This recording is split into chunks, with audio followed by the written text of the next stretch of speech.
A manufacturer of a possible COVID-19 vaccine being developed by British scientists said on Friday it may know by the end of May if it can make 1 million doses a month with a view to building stocks for commercial supply when the vaccine is approved. Cobra Biologics is one of the firms working to make a potential vaccine known as AdOx1nCoV-19 being developed by scientists at the University of Oxford. Chief Executive Peter Coleman said the firm is not responsible for proving the efficacy of the vaccine, with those trials being run by the Oxford team, and there were a lot of risks involved in the project.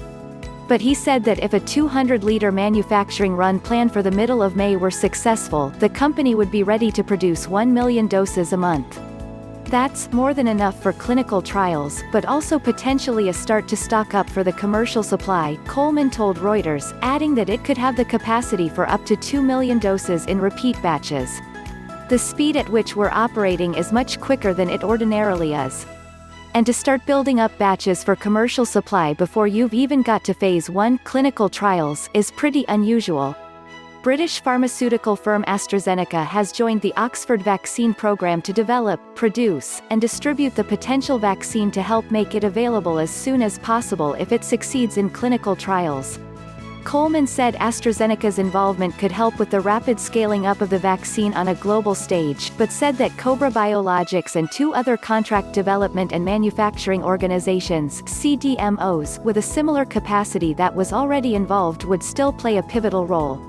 The current consortium of CDMOs will be a fundamental part of the manufacturing of this vaccine. AstraZeneca has a lot of capability, he said. But I think at this moment in time, given the intensity and speed that's required, it makes common sense to stick with the CDMOs you've got at the moment and then at some point in the future, the transition to something else. Coleman said that processes that might previously have taken years were being boiled down to 5 months and that safety work already carried out on a Middle East respiratory syndrome (MERS) vaccine could help speed up the development of a COVID-19 vaccine. It's not from a standing start. There's been a lot of work, and the products have been modified in such a way that the safety work from the early clinical trials is equally applicable, Coleman said.